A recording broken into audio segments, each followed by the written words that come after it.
નમસ્કાર મિત્રો, વેધર ઇન્ફોર્મેશનમાં આપનું સ્વાગત છે અને હું છું પરેશ। ખાસ કરીને આજના વિડીયોમાં આપણે પવન અને માવઠાના વરસાદ વિશેની ખૂબ અગત્યની માહિતી આપવાની છે। હજુ પણ લાંબો સમય સુધી આપણે માવઠાની અસર થાય તેવી શક્યતાઓ છે। સૌપ્રથમ તો આપને એ જણાવી દઉં કે માર્ચ મહિનાની અંદર આપણે 2 માવઠા થયા અને આ એપ્રિલ મહિનાનું પ્રથમ અઠવાડિયું ચાલી રહ્યું છે ત્યારે આપણે વરસાદની સામે ઝઝૂમી રહ્યા છે, જેની અંદર ખાસ કરીને જોવા જઈએ તો 2 એપ્રિલના રોજ પણ માવઠું આપણે જોવા મળ્યું હતું, જેમાં કચ્છ અને પશ્ચિમ સૌરાષ્ટ્રના ભાગોની અંદર તીવ્રતા વધારે હતી। આજે 3 એપ્રિલ 2026ના રોજ પણ પશ્ચિમ સૌરાષ્ટ્ર અને કચ્છના અનેક વિસ્તારોની અંદર માવઠાના ઝાપટા જોવા મળ્યા। એ સાથે ભાવનગરના સિંહોર સહિતના અનેક વિસ્તારની અંદર આજે માવઠું નોંધાયું છે। એટલે જે ગત માવઠું એટલે કે 29 અને 30 માર્ચે જે માવઠું હતું એના કરતાં 2, 3 અને 4 તારીખ પરનું માવઠું છે એ થોડુંક તીવ્ર છે। આપણે 2 દિવસ પહેલા પણ આ માવઠાની માહિતી આપી હતી કે આ માવઠું થોડુંક તીવ્ર રહેવાનું છે। એની અંદર આજે 3 તારીખ છે, આવતીકાલે 4 તારીખે હજુ પણ આ માવઠું યથાવત રહેશે, જેની અંદર ખાસ કરીને આવતીકાલે માવઠાના વિસ્તારો છે એમાં થોડોક ફેરફાર થઈ શકે છે। જે છેલ્લા 2 દિવસથી પશ્ચિમ સૌરાષ્ટ્ર અને કચ્છ અને સાથે સૌરાષ્ટ્રના છૂટાછવાયા વિસ્તારમાં જે માવઠું નોંધાઈ રહ્યું છે એની જગ્યાએ હવે થોડુંક મધ્ય અને પૂર્વ ગુજરાતની અંદર પણ માવઠાની શરૂઆત થાય તેવી શક્યતાઓ છે।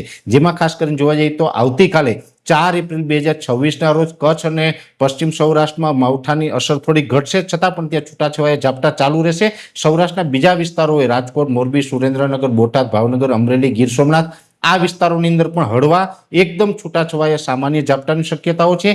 આવતીકાલે થોડીક તીવ્રતા વધશે મધ્યપ્રદેશ બોર્ડરે, એટલે કે મહીસાગર, દાહોદ, ગોધરા, છોટાઉદેપુર અને એની સાથોસાથ રાજપીપળા, વડોદરા જિલ્લો અને આણંદ, નડિયાદ, ખેડા જેવા વિસ્તારો છે એમાં પણ આવતીકાલે 4 એપ્રિલ 2026ના રોજ માવઠાની અસર થવાની છે, ત્યાં થોડીક તીવ્રતા વધારે જોવા મળશે। એટલે આ માવઠું છે એ 4 તારીખ સુધી ચાલશે, જેમાં આપણે અગાઉથી આગાહી આપી હતી 2, 3 અને 4 તારીખ। જો કે 4 તારીખે આ રાઉન્ડ પૂર્ણ થાય પછી એકાદ દિવસનો એટલે કે 24 થી 36 કલાકનો ગેપ આવશે। 6 તારીખથી ફરીથી પાછું માવઠું થાય તેવી શક્યતાઓ છે, કેમ કે આ અત્યારે જે વેસ્ટર્ન ડિસ્ટર્બન્સનો ટ્રફ ગુજરાત ઉપરથી પસાર થઈ રહ્યો છે, આ ટ્રફ છે એ 4 તારીખે મોડી રાત્રે ગુજરાત ઉપરથી પસાર થઈ ગયા પછી 6 તારીખે બપોર પછી એક બીજો ટ્રફ પણ આવી રહ્યો છે અને એની અસર છે એ 6, 7 અને 8 એપ્રિલ એમ 3 દિવસ સુધી જોવા મળશે। એટલે કે હજુ પણ 8 એપ્રિલ સુધી કન્ટિન્યુ આપણે માવઠું જોવા મળે તેવી શક્યતાઓ છે અને 8 એપ્રિલ પછી શું થશે એ આગળ જણાવશું। પણ આજે 3 તારીખ થઈ છે અને 2 દિવસથી સતત માવઠું પડી રહ્યું છે। આમ હજુ 8 તારીખ સુધી રાજ્યના અલગ અલગ વિસ્તારોની અંદર માવઠું થવાનું છે।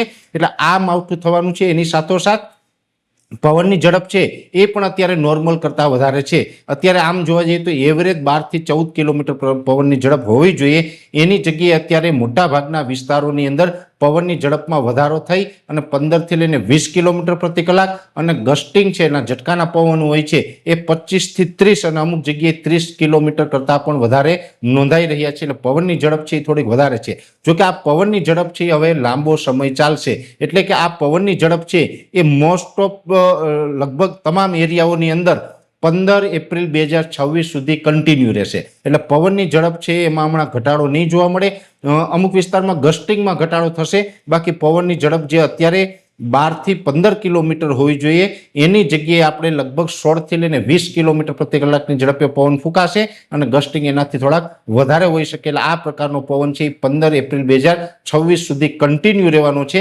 એટલે પવન અને માવઠું બંને એક સાથે ચાલી રહ્યા છે। અમુક વિસ્તારમાં ગાજવીજનું પ્રમાણ પણ જોવા મળશે, કેમ કે થંડરસ્ટોર્મ એક્ટિવિટી થવાની છે અને ખાસ કરીને જે 8 તારીખ સુધી માવઠાનો માહોલ રહેવાનો છે એમાં બની શકે કે અમુક વિસ્તારની અંદર માવઠું હોય, જે વિસ્તારોની અંદર માવઠું ન હોય એ વિસ્તારની અંદર થોડુંક અમુક વિસ્તારમાં વાદળછાયું વાતાવરણ અને અમુક વિસ્તાર ખુલ્લા રહેશે। જો કે જે વિસ્તારો ખુલ્લા હશે જેમાં માવઠું કે વાદળછાયું વાતાવરણ ન હોય એ વિસ્તારનું તાપમાન છે હવે નોર્મલ કરતાં થોડુંક ઉચકાશે। પણ જો કે એ વિસ્તાર આખા થોડાક અલગ હશે, એનું જે વિસ્તારોની જે સંખ્યા છે એ પણ ઓછી હશે, છતાં પણ અમુક વિસ્તારમાં આવતીકાલથી તાપમાન, અમુક વિસ્તારમાં વાદળછાયું વાતાવરણ અને અમુક વિસ્તારમાં માવઠું, આ ત્રણેય વસ્તુ છે એ એક સાથે આપણે 8 તારીખ સુધી જોવા મળે તેવી શક્યતાઓ છે। એટલે હજી ખાસ 8 તારીખ સુધી માવઠું ચાલુ રહેવાનું છે। એટલે ખેડૂત ભાઈઓ એ પ્રકારે માવઠાને ધ્યાનમાં રાખીને પોતાના ખેતી કામોનું આયોજન કરવા એ જ આપણા હિતમાં રહેશે। એટલે માવઠું અને પવન વિશેની ખૂબ અગત્યની માહિતી હતી એ મેં આપવાનો પ્રયત્ન કર્યો છે। વિશેષ માહિતી છે